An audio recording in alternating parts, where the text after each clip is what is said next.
Welcome to the Wholehearted Eating Podcast, where non-diet nutrition, weight-inclusive care, and integrative health collide.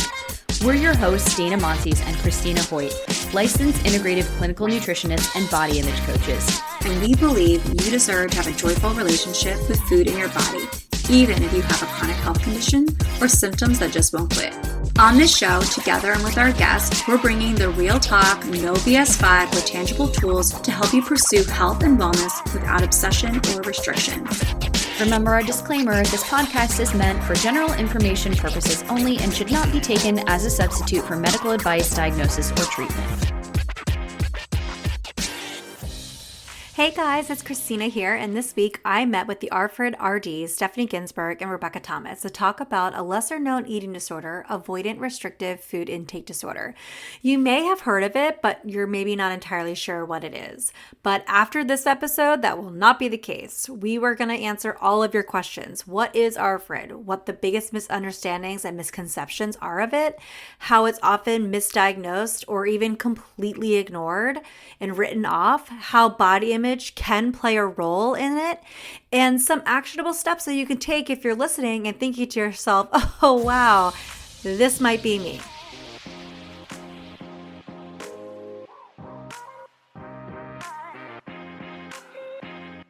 I feel like avoidant restrictive food intake disorder is what we're going to talk about today, very specifically. But I feel like there's like a couple of things I want to start with. One, I feel like there's an upward trending of like I'm seeing it a lot more. Absolutely. Right? And I want to dive into that, but I also, for the people who, and I also feel like there's so many misconceptions, and I'm hoping that road will lead to there's a lot more going on. But for people who have maybe never heard of it, because I feel like it's something that's not often talked about, it's like the lesser known eating disorder, but I feel like it's just as prevalent and just as scary for a lot of people. I'd love for you to share with one, what exactly is it? And what are then some misconceptions that you're noticing in your practice about this diagnosis?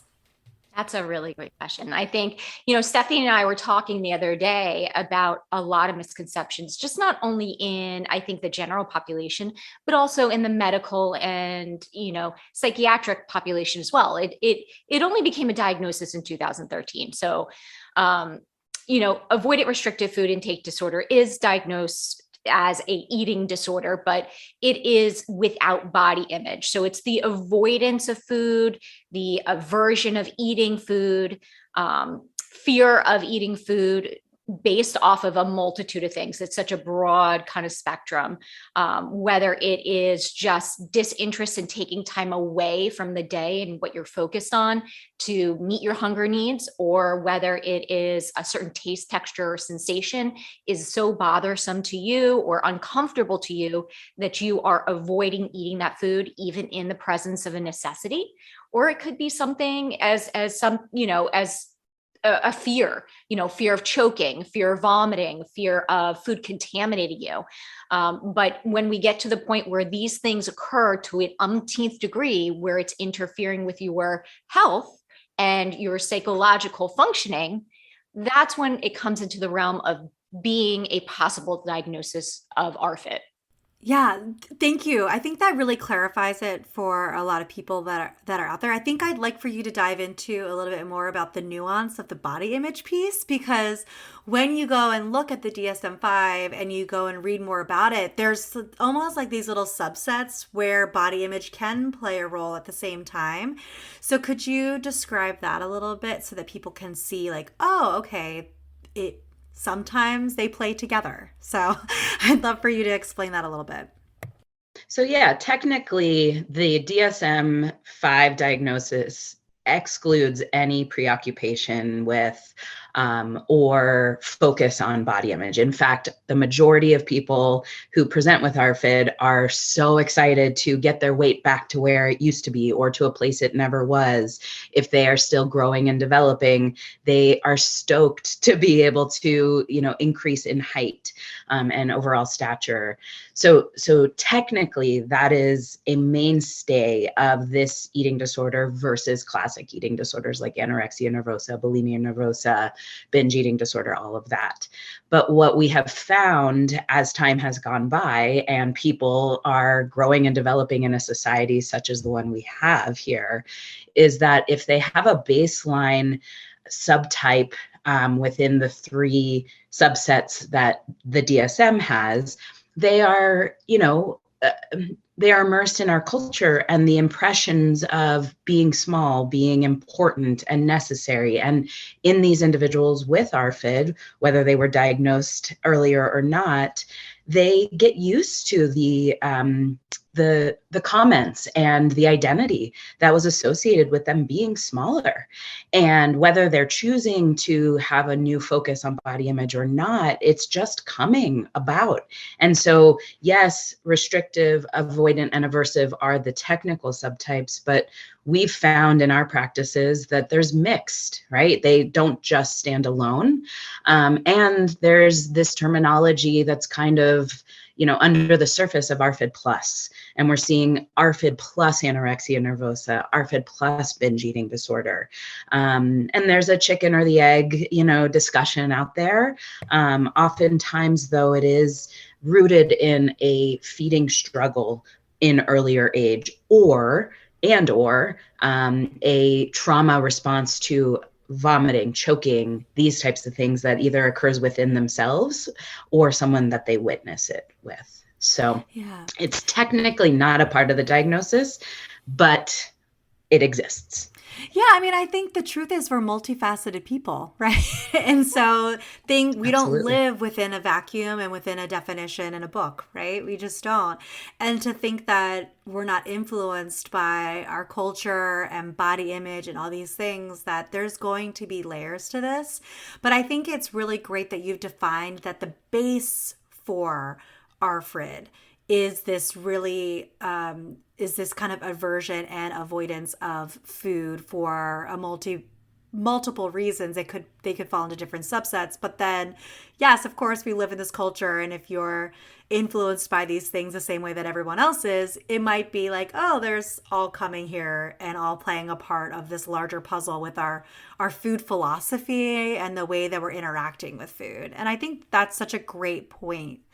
That you've pointed out, that it can kind of be all intertwined together. Yeah. If we're sending the message or we're hearing the message that the way you've been eating is problematic or it's wrong or you're missing a component here, it's only natural that the thought and the logic is going to follow. If I'm eating wrong, then I guess my body is wrong, right? Because that's a reflection of what I'm doing. So whether it's the chicken or the egg kind of thing, it's rooted in a non-body image source. But it is very understandable for somebody who has ARFID or struggling with ARFID to develop body image issues because of the original, source of what their avoidance is or the change in their eating dynamic. Yeah, that makes so much sense. So what would you say are some of the misconceptions that you notice while practicing? Are these some of them? Is this part of it? Yeah, some misconceptions are really what people are presenting with, right? Because it is the newest eating disorder diagnosis. Rebecca and I have a training and we call it Treating ARFID, the newest eating disorder on the block. I love that. Even though it has been around, right? Like people have had eating and feeding struggles forever. The fact that as of 2013, it fell under the eating disorder umbrella, it technically is the newest eating disorder on the block. So we in no way discount the fact that people have been presenting this way forever. And so a lot of the misconceptions or misdiagnoses out there, because it is so new, is, oh, this individual is underweight. This individual is restrictive in their intake. Oh, they must have anorexia nervosa, restricting type, right? Or if they have the restricting piece and the fear of vomiting, but they do end up vomiting, oh, then, is this ANBP? So there's a lot of grasping for straws because so many people are not well informed about this newest eating disorder. So I think mislabeling, misdiagnosing. I think that the focus on recovery is something Rebecca and I have talked about when it comes to ARFID, and the spectrum of individuals who present with ARFID. There may be a lifelong journey of continuing to practice levels of comfort in different eating environments, of feeling acclimated to being in front of new foods, to trying them. And so the spectrum of what recovery means and what the individual's capability is really something that everyone who is treating ARFID needs to keep in mind, because if someone is neurodivergent, we can't expect them to quote unquote always become a normal eater. And also, what does that really mean? Exactly. But we want to work with what their capacity is and help them feel like they are empowered to take care of themselves. Yeah. I think one of the things that I've always said to clients of mine about what the goal is around the idea of recovery is more about your confidence level. Do you feel confident in being able to feed yourself and nourish yourself without external influence, but being able to be like, okay, I know what I'm supposed to do. I know how to feed myself. I know what works within my comfort zone and what makes me feel good on the inside. And that's really what the ultimate goal is. To say that you're never going to have like any kind of thing kind of chiming in or saying, hey, maybe you shouldn't eat that, or, ooh, but your body, or, ooh, you might choke, coming up and thinking that they're just going to be completely gone, I think is really unrealistic. It's like telling someone with anxiety saying, oh, just, everything's going to be fine. Yeah, right. It definitely is a misconception. I think what a lot of the misconception is around recovery specifically when we talk about that is that I'm going to learn to like food. I'm going to learn either to like to eat, or I'm going to learn that I am going to be enjoyable, eating experience all the time, or I'm going to be a foodie, or this fear is going to go away.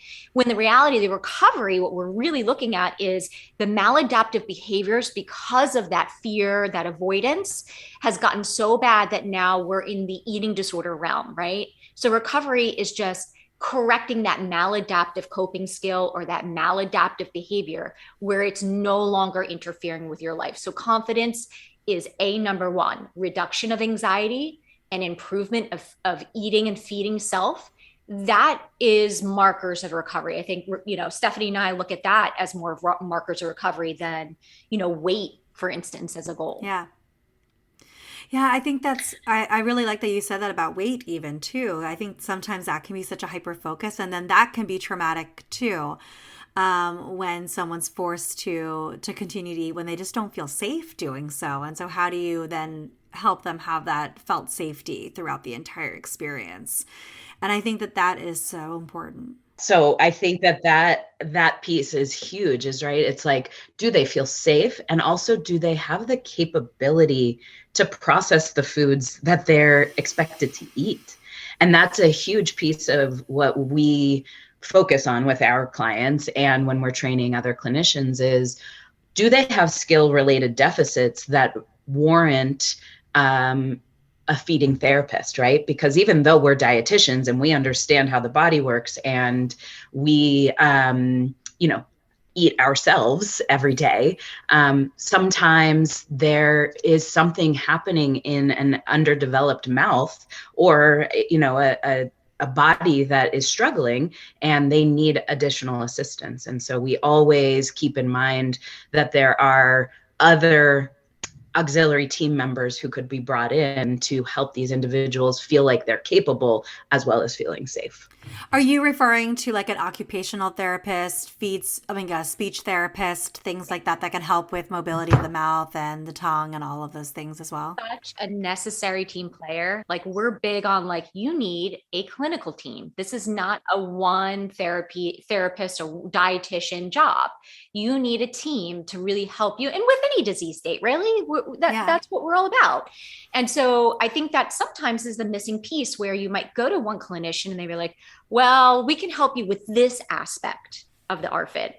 And we can help you with this aspect of the ARFID. But when you stand back and you look at the needs, right, it's a complete team.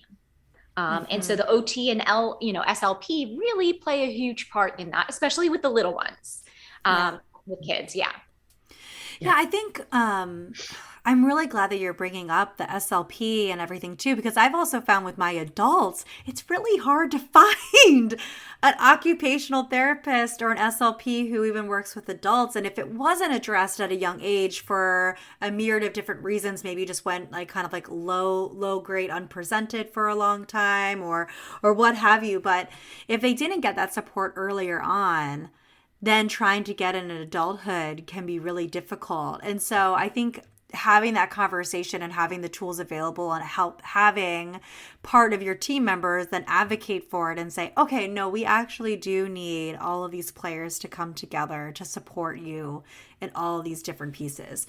And I think that having that team approach with any eating disorder, quite frankly, right, it is so important to have a multi-pronged layered approach to get to the different roots. Because if you're telling someone, like you said, like if you're telling someone, hey, we're going to eat crunchy carrots today, and they're like, I don't know how to move crunchy carrots around in my tongue without choking.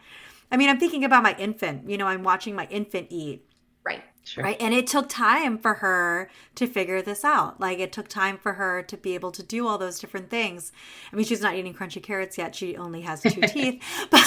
But it is important to kind of see that and to be able to see that progression. And I think it's interesting too, as a parent, I'm seeing the difference between my first child where she was like, I can just, do whatever. And then my second child having nursing issues, having bottle issues, having feet, like starting off like, okay, she just needs a little bit more support and learning how to move her tongue around and what we can do and all that. And then now here she is, at 10 months old and she's starting to do all those things. But if you don't have, and I'm a professional in the field, so if you're not someone who's in the field, you're like, I don't know what's going on, Being an adult and having this issue, like we expect children to go bleh and spit it out. They don't know what to do. But as an adult, if you're trying to have that learning curve, there's a lot of shame behind it. And so we knew that it is extremely hard to find a therapist, a dietitian, a psychologist, anybody that is aware of ARFID and that feels comfortable in treating ARFID. Stefanie and I worked together with a bunch of different excellent providers in making this website where, both providers and clients and patients can go on and find a list of SLPs that are ARFID aware that see adults, a list of dietitians that treat ARFID, a list of therapists. But before that, simply bringing this problem to your dietitian or your pediatrician, they didn't have the resources in order to help these patients either. And so, there are specialists out there that do this job that are aware. And I think that's also one of the problems that we're seeing is that people just don't know where to go. Yeah. I think also too, I feel like even as a practitioner, if you're not informed, it could just sound like, well, just eat it. Like, what are you like, what are you waiting for? Like, what's the big deal? Like, well, you're not going to choke. You're going to be fine. And you could say that and be like, well, actually, I do feel like I'm going to choke, and I think not having, if you go to the wrong person, right, it could be really invalidating and kind of lead you into more isolation and feeling more like you can't get support for this or thinking that there's something inherently wrong with you, and then it can be embarrassing. And that's where, all the shame and the guilt and all the things brew underneath the surface there. One of the things that I was thinking about, because you've mentioned with children too, but it's often seen as kind of like a childhood disorder and more of like thought of as like just extreme picky eating. And I'd love for you to say some things about that. I see you both nodding your heads like, I would love for you to be like, this is what I feel about it. So tell us. Well, and I was just going to jump in before you prompted that with the fact that a misconception out there is that it's just picky eating, right? that's all ARFID is. And so if someone shows up, no matter what age, but especially in the younger population, and they are going through that selective eating or picky eating phase, that they'll just grow out of it. Or that this, adult who only eats grilled cheese and Kraft mac and cheese is just a picky eater, or is different, or, oh, that's just our friend so-and-so, right? But the reality is there's a fine line between a picky eater and what can be called a problem feeder, or someone who has ARFID or a feeding difficulty. And so it's really tough, because when kids show up as picky eaters, they can grow out of it, but there is a typical picky eating phase and stage between ages 2 and 5, and then again at 7 to 8, 7 to 9. And so that is quote unquote normal and can be expected. But if something happens prior to the age of 2, we've got to think about, what interfered with feeding and how that may impact them later when they show up to us for and with an ARFID diagnosis. And Rebecca and I are very crystal clear that we are not diagnosing professionals, but we can help guide those teammates who are in the scope of that, to differentiate. And the extreme picky eating doesn't necessarily interfere with psychosocial functioning, right? Depending upon the level and the severity, how are they hiding away from social engagements? How are they planning their eating or not eating for fear of the anxiety that's going to ensue in a public setting with eating? How do they avoid eating out at a restaurant, knowing that there is nothing that feels safe to them or comfortable or not concerning to them? So there is definitely a level and a degree that differentiates picky eating from ARFID.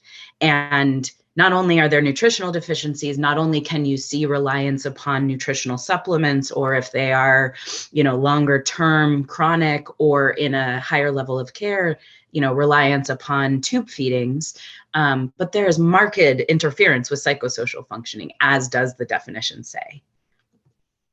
Yeah, I think yes. So one of the questions that I have as kind of in response to that is, if you're a parent or an adult, right, and wondering, okay, this sounds a lot like me, or this sounds a lot like my kid, and you want to understand a little bit more. Now, we're not diagnosing. None of us here can diagnose anyone with any kind of eating disorder or anything like that.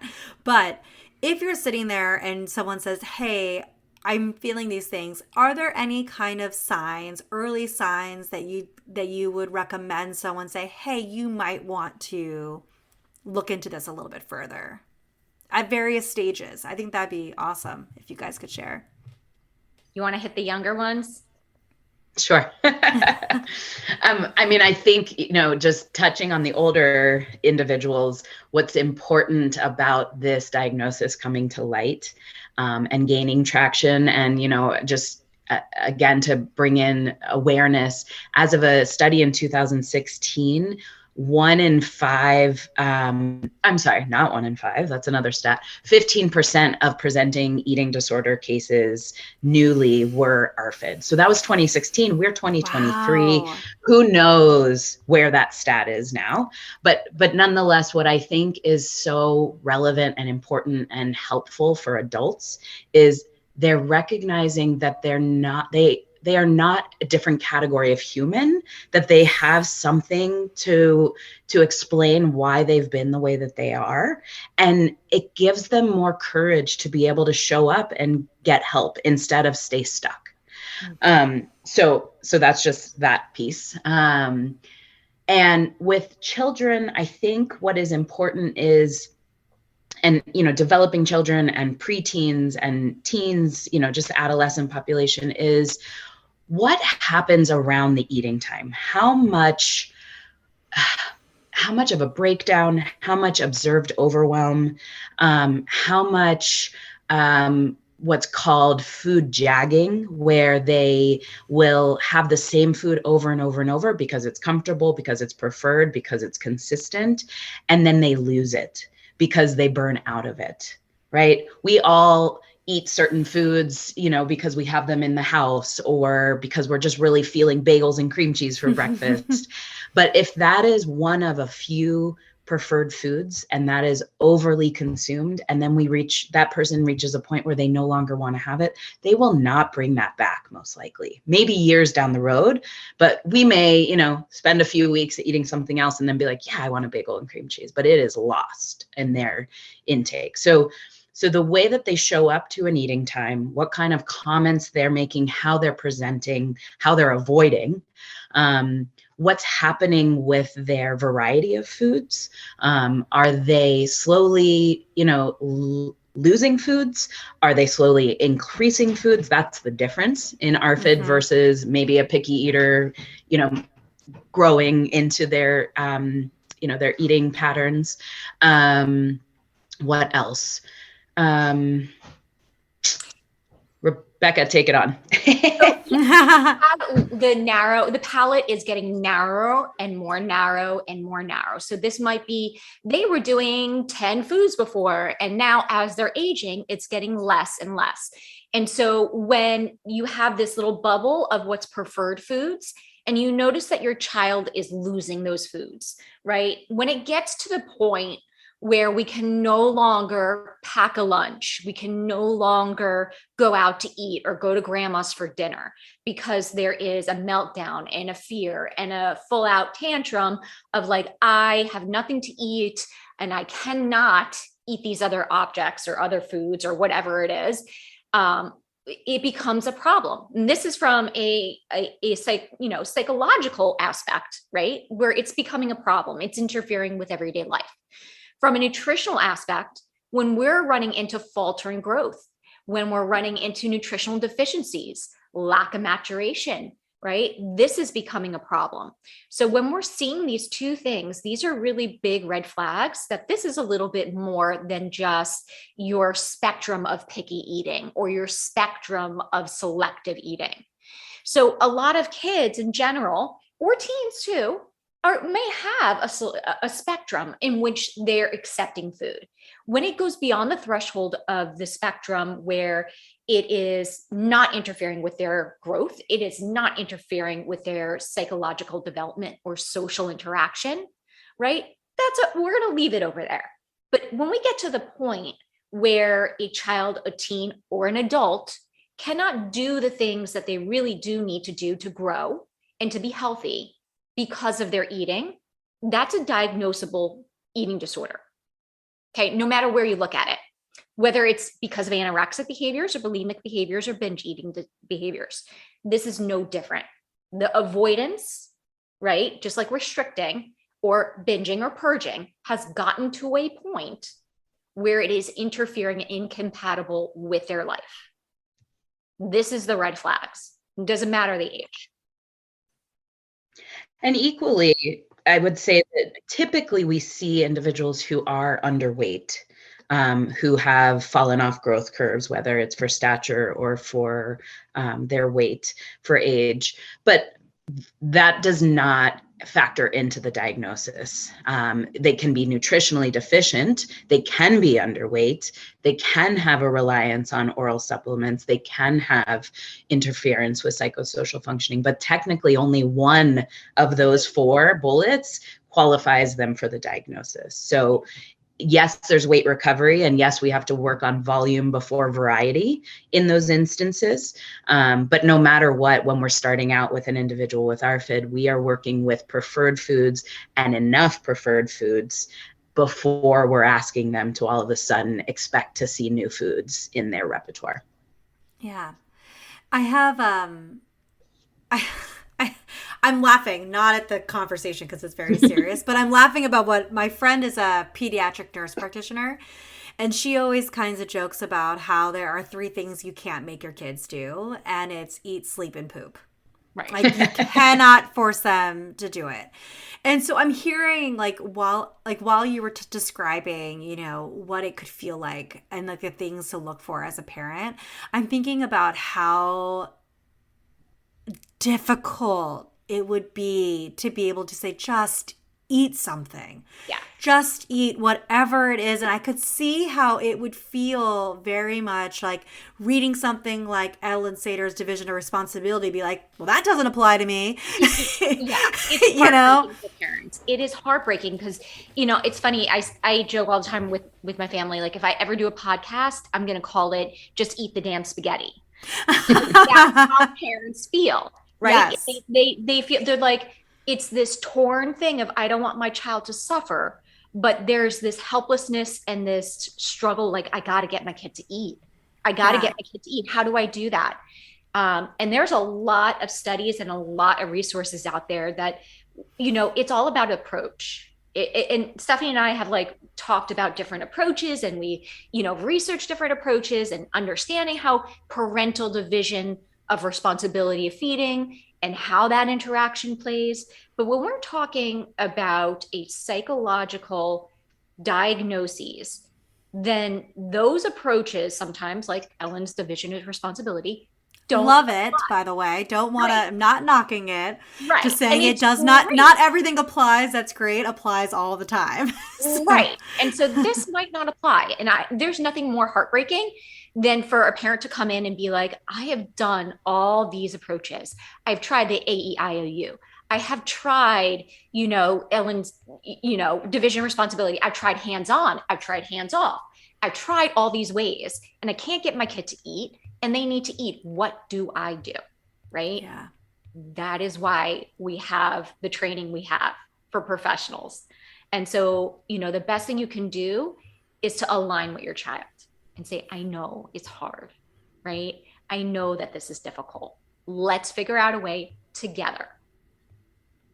Yeah. Yeah. I love and that. I think that is exactly what Rebecca and I talk about all the time is, yes, we are out there training clinicians as much as we can because it feels so important so that the clinicians and providers feel confident and competent because this newest eating disorder keeps presenting itself and these individuals want and need assistance. But we recognize there is no one protocol for treating ARFID. There is no right or wrong. It really is individually based. And it is as a result of bringing all the components that have been researched, that have been, best practiced, all of that, so that everyone feels as well versed as possible and can apply what they know and what feels good in their detective hat and gut with these individuals to provide the best services possible. Of course, none of us want to do any harm. And what Rebecca and I constantly, promote in our trainings, in our supervisions, are best practices that we have found through research and through our own practice. Yeah. I think also too, I really love how you mentioned about how one, it's important to train people so that they know how to support, right? But then also two, it's also how do you then turn to the parent, right, or the adult and say, hey, I see you. I see what's happening here. You're not alone, and this is hard, and we're going to get through it. I mean, something about just hearing those things just feels like, oh, my shoulders can relax a little bit. Like this is going to be okay. Even though it doesn't feel okay. And I just recently interviewed Katja Rowell, the feeding doctor, on the podcast recently. And I was thinking so much after that episode and after reading her book, Love Me, Feed Me and stuff, and thinking about how important it is. And I could imagine that in a household where there is this how do you decide if it's behavioral versus something is happening, psychologically and maybe even mechanically that's keeping my child from eating, and how we as parents are just like you said, eat the damn spaghetti, just eat it. But then at the same time feeling like, okay, the more I try to coerce them, the more they resist it.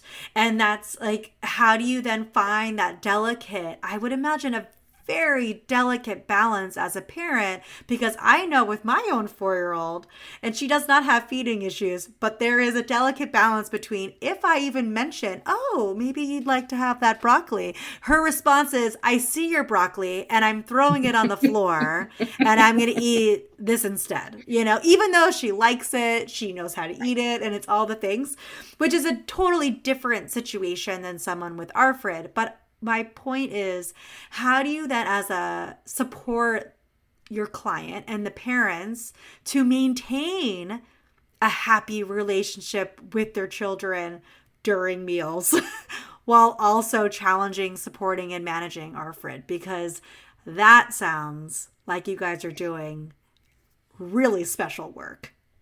So I'd love for you guys to talk about that. Yeah, it isn't easy. And I think that, and this is why we do what we do. Every situation is unique and individual. What works for one person in one family might not work for another. And it can be difficult to weed through what works, what doesn't. I can tell you, no matter what you decide or how you decide to tackle that issue, the two main things, and I say this all the time, is consistency and being patient. Consistency is the key.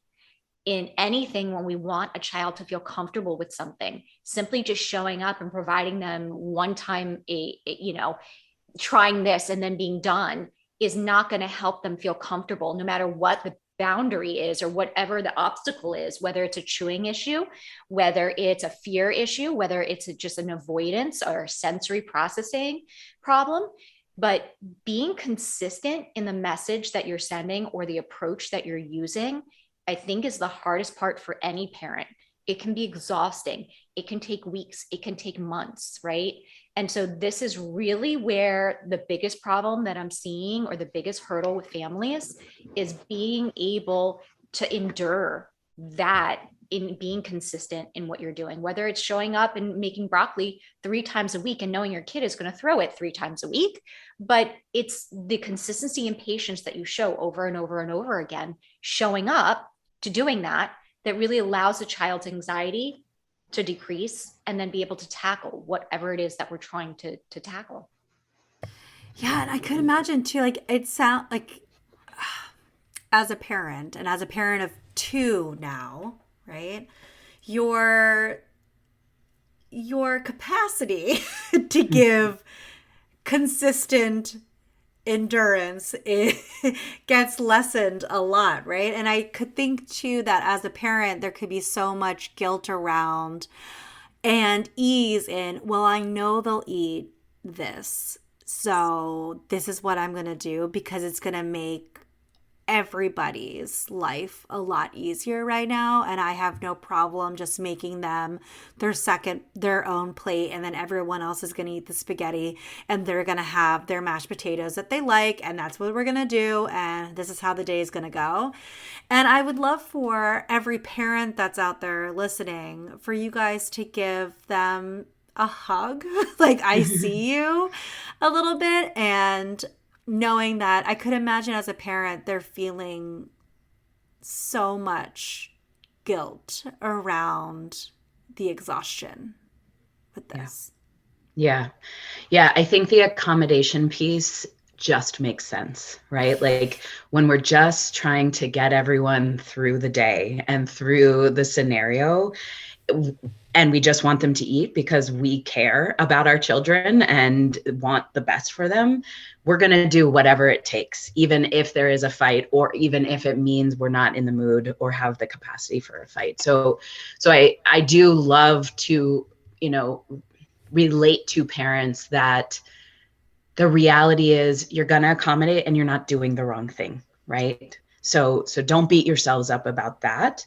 The other piece that I always find, and of course, as we all are dietitians and we are food and nutrition promoters and, all about balance and variety and moderation and all of that, a big thing that I like to communicate to parents is, thankfully, even though in certain situations this is not so great, but thankfully our food supply is so well fortified that even if your kiddo or someone you are, partnered with is eating things that you think might be less than nutritional, there is still nutrition there, right? Absolutely. And when we talk, right, like it's huge. Like, yes, so many of these parents. Calorie.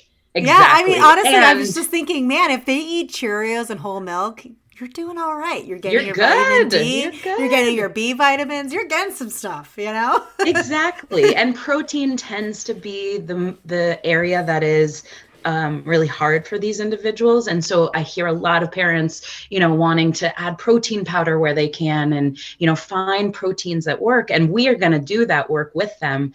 And at the same time, the things we never think have protein in them actually do, right? And so it does build as they eat more volume of these things.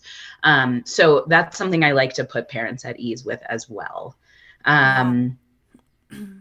That's great. That's a good point. Those are two things. That is really wonderful too, because I think, well, I've talked about this on other episodes too about this. So we don't have to like dive down this road too much, but there is this level of like a score, like an internal, like parental scorecard when it comes to like whether or not your kids are quote unquote good eaters or not. And that there is like this like hierarchy in society, like, oh, well, my child loves kale salad, like loves kale smoothies. And it's like, salad. Like your kid doesn't like kale salads, right, you know? Right. Like there's if your kid was presented with Kraft mac and cheese or a kale salad, most likely your kid's gonna choose a Kraft mac. I was over the kale salad. Exactly. There's a reason, like it's delicious. It's exactly. Okay, and to kind of talk about that, like giving parents a hug and kind of saying, you know what, we see you, we understand, it's exhausting. Think about and put this in perspective of anything else that you want your child to be able to do or learn. Our job as parents is not only to love and to nurture our children, but it's to prepare our children to be able to function on their own. That is one of the roles of a parent. And so instead of, thinking, oh my gosh, I know this is so hard for you to learn to ride a bike. It's okay if you don't learn to ride the bike. We're going to be fine. We often encourage our child to be like, I know this is difficult, but I have faith and I know that you can do difficult things. And so we talk a lot about distress tolerance and how to navigate this topic with your babies and with your children and your teens, right? And so with the eating and just wanting to compensate and wanting to just appease everybody, we have to find that fine line of like, are we really appeasing them and helping them in that way? Or is there a better way for us to do it, right? Is there a better way for us to help them manage the distress? Because oftentimes we talk about the ARFID is rooted in anxiety. It's rooted in distress, right? So finding ways to help your child deal with the distress can often be relieving to parents as well. And I think that, giving the parents kind of a verbal hug and saying like, I see you, it's exhausting. You need to take care of yourself as well. But in that same vein, while you're learning self-care, this is a great opportunity to teach your children too, how they can manage things that are difficult. Yeah. Yeah, that's such a good point. Yeah, I appreciate that a lot. And I think for parents that are out there kind of listening and going through it, I think just hearing professionals kind of saying that is really, I think, really validating for a lot of people. And I think knowing like, well, you have to take care of yourself too, but also at the same time modeling that is how our kids learn, and modeling eating and all the different things too are important in this process as well. So even if you don't feel like you're doing anything, you are doing something, even if it's not turning into anything in that exact meal. Like, I think sometimes we think of it from like a plate. In eating disorder, there's a lot of like plate to plate kind of talk. And I think sometimes you have to take away from that plate to plate and look more at like the long term, And I say that to my clients who have the parents of teens with eating disorders of mine, saying, you're able to hypervigilantly like make and watch their plates now, but what's going to happen when they go to college? They need to learn these skills now so that when they leave the home, they have the confidence and the ability to do it. Otherwise, we're going to see that slippery slope come back out again. And we have to build in that understanding and confidence and autonomy for them too. Even if it's difficult for you right now, because as a parent, we're like, stop the fire. Let's put out the fire. We have to fix everything immediately because we love our children, obviously, and we want to see them thrive. But at the same time, sometimes, even though it's really difficult, we have to take a step back for a second and think long term. What is this going to look like 20 years from now? And how can I help my child 20 years from now? Right. How to launch them, which is, multifaceted, no matter if there's eating issues or not. But I think as we're talking along those lines, it's important for parents to hear that they may feel like their days are plagued with this plate to plate idea. And oh my gosh, here we go again. We're sitting down to another disastrous eating time. And it is so, so vital for everyone's well-being that the parent and the child, or the, caregiver and the other individual, or the partner and, whoever the dynamic is between, is that there is found time outside of eating, so that there can still be connection and bonding and trust and alliance, and that it's not just seen as this battle day in and day out, hour to hour, all of that. And sometimes with younger individuals, it's actually really helpful to implement an incentive system or a star chart or a level system, so that there can be some autonomy that is recognized as they make gains, right? And there's successes, and that there can be cheerleading instead of all negative consequencing. Yeah.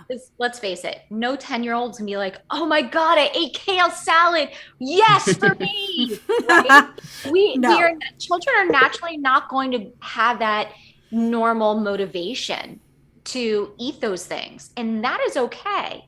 And so it is okay to use these incentives. I think a lot of people are like, oh, but if I give them stickers, I'm going to have to give them stickers all my life. And once they're able to manage that, this is something that is learning, like Stefanie said, self-autonomy. Like, look what I can do. When I do hard things, look at what I accomplish. Yeah.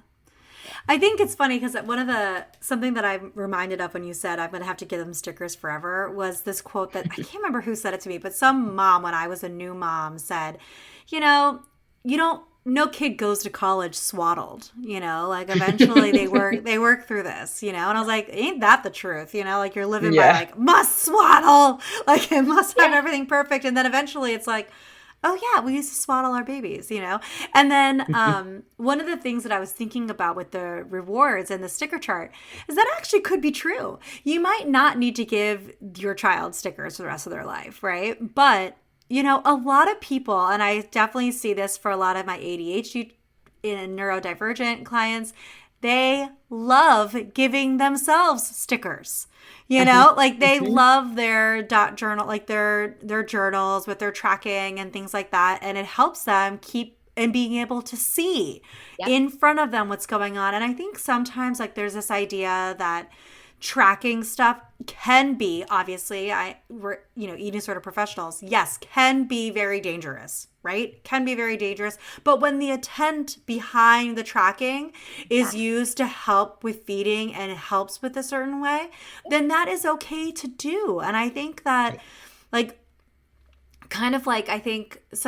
read on there too that some of your tips with someone who's struggling with ARFID, I think we can kind of like start to wrap up with some of these types of tips, but I'd love for you to talk about some tips that you encourage people to use that, like things like, I remember reading like, you don't have to like everything you eat, and things like you can eat to the clock. And I think that can feel really weird in the intuitive eating world of like, oh no, you're supposed to hear it. And I remember a client of mine said, I don't hear it. I go, well, then we're going to set a timer. Like you still have, whether you feel it or not, you still have to eat. So let's decide when we're going to do it. I was like, quite frankly, this makes our life a lot easier because now we know an hour after you wake up, you have to have something at this time. And then every 3 hours from then, boom, here we go. Like it can, and I think that's really liberating. And I think that there's a lot of shame in that about having to use tools like that or thinking that they're inherently bad or like, oh, I should just know how to eat or when to eat. I'd love for you to share some of those action steps for everybody listening who's maybe an adult or even that can be applied to their child. Yeah, sure. I mean, that's one of my go-tos is like, you don't look to like it. We're not looking to like the food, right? A lot of times is give something at least 30 tries before you make a food opinion. We often don't choose our spouse or choose a car or choose anything off of a first opinion. Why are we making first opinions off of food? Give yourself at least 30 tries of this food before you have to say yay or nay.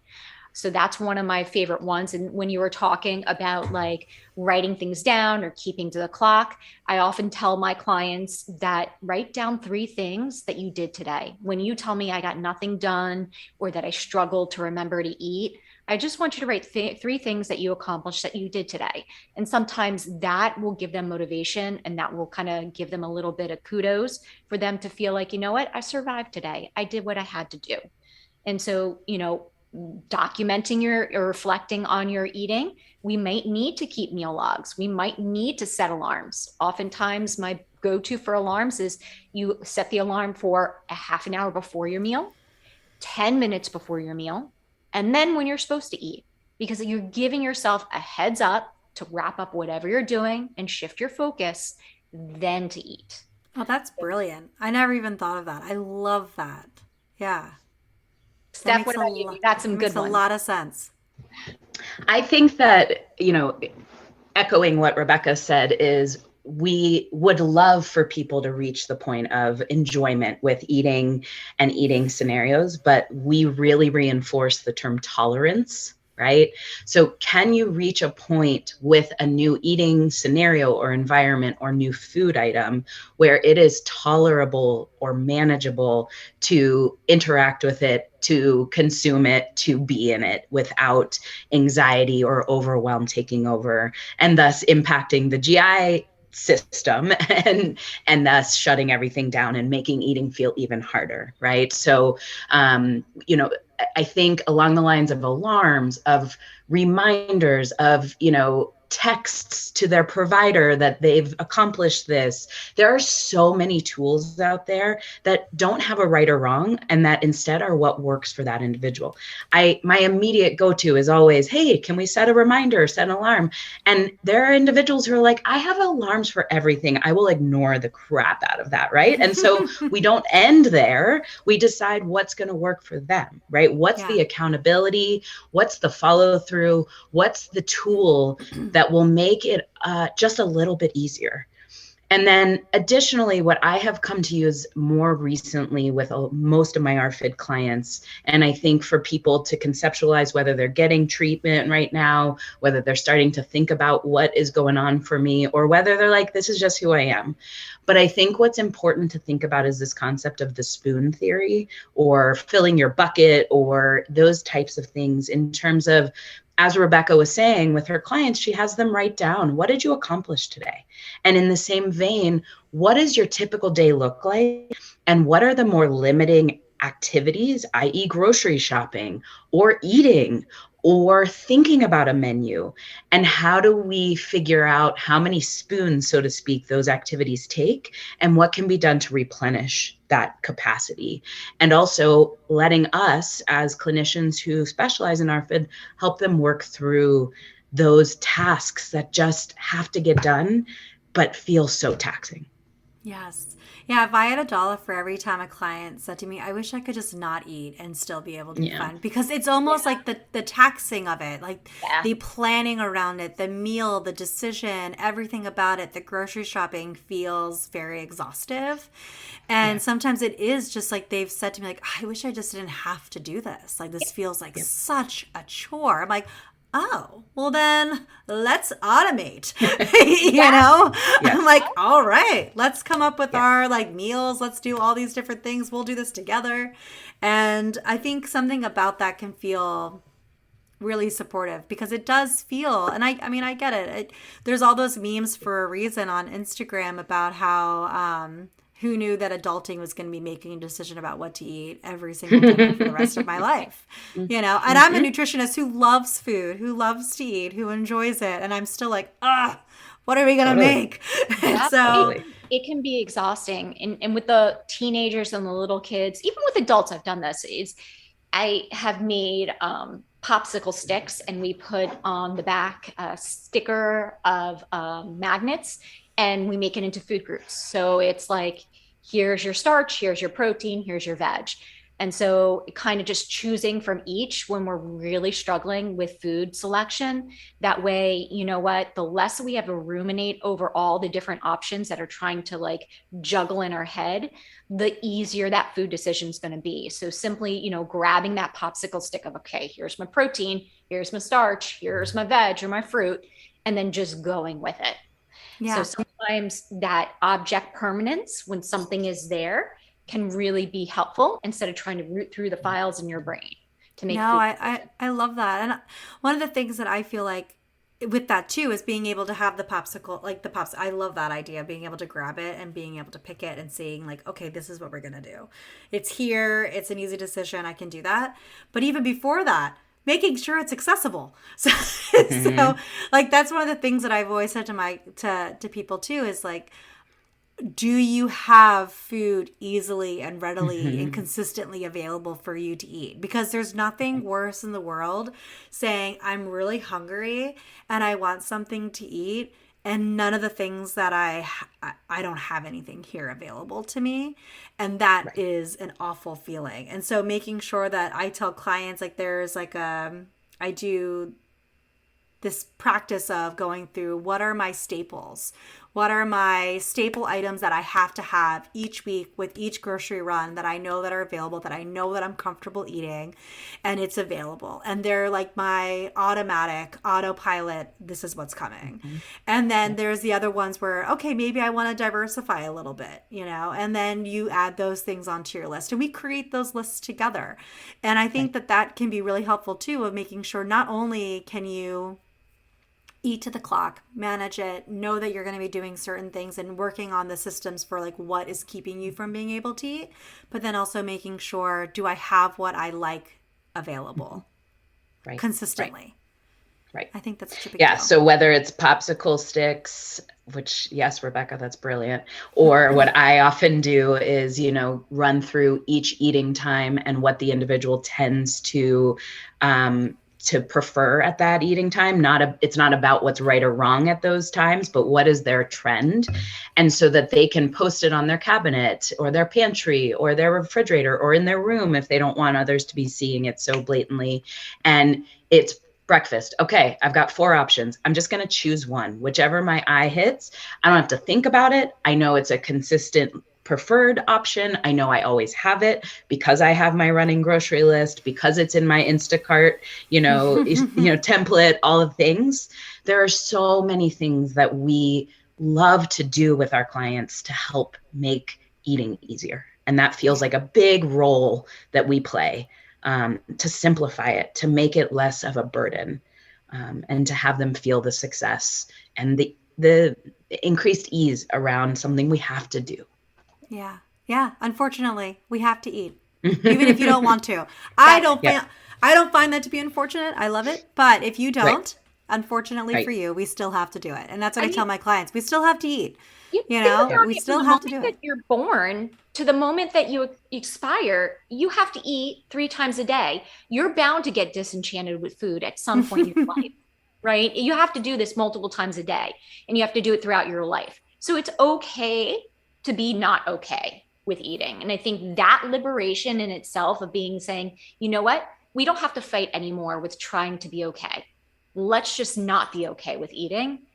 That frees up everything and being like, oh, okay, somebody hears me. I don't have to always put on this mask of being happy around doing all these things, whether it's food shopping, cooking, prepping, eating, engaging in social interactions with food there.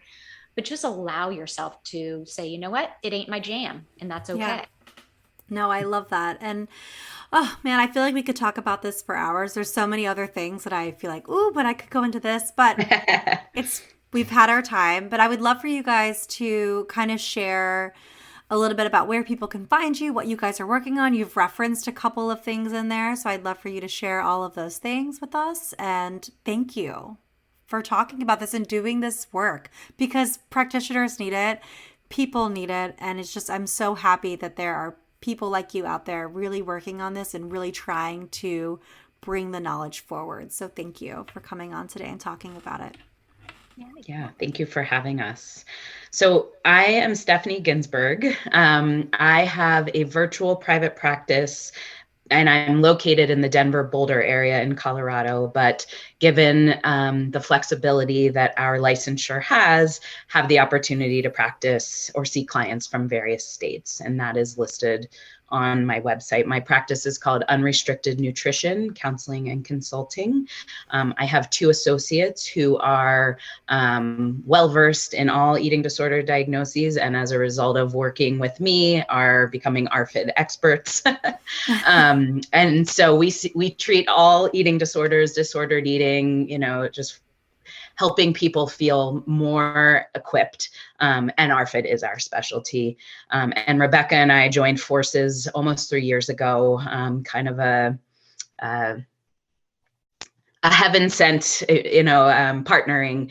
And we have since created a couple of live trainings for dietitians around ARFID treatment. And we have since created about a year ago a web-based 12-chapter course for all eating disorder professionals and clinicians to become more well-versed in treating ARFID. And it runs the gamut of all disciplines, 2 chapters on food exposures. It's pretty in-depth. And we created the ARFID collaborative, like Rebecca had mentioned, with some other prominent ARFID clinicians in the country, which is a free resource website for anyone who has any relation to ARFID. So yeah, I'm really grateful for you having us on and letting us talk about our passion.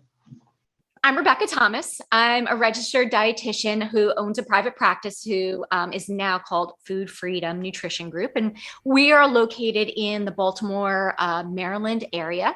I also have 2 associates that specialize in intuitive eating and eating disorder recovery. We do both virtual and we do in-person services. In addition to that, back when I started my practice, I started to develop a program called BRAVE, which is better recovery for ARFID in very selective eaters. And it's a step-by-step program that I utilize that has aspects of all different approaches, whether it's CBTAR or FBTAR, food exposure, responsive feeding. But I utilize this both for parents that are looking to help their children refeed at home. And also if I'm working with adults, a very step-by-step process to help them maximize what they're already doing with eating and also introduce new foods in a comfortable way. Great. Thank you so much, you guys. Hey friends, it's Dana, and thanks so much for listening to the Wholehearted Eating Podcast today. Find us on social media at Wholehearted Eating Pod on Instagram and at wholeheartedeating.com for more information about working with Dana and Christina for one-on-one nutrition counseling. If you love the show, we would love you forever if you'd share an episode with your family and friends, or tag us on social media, or leave a 5-star rating or review wherever you listen to podcasts to help more people find the show. Check out patreon.com/wholeheartedeating to help support the show and get access to ad-free episodes, bonus episodes with us and our guests, episode discussions, new resources we're creating for Patreon, and so much more. If you have questions for us, feedback on the show, potential topics or guests you'd love to have on, shoot us an email at hello@wholeheartedeating.com, and we'll see you next week.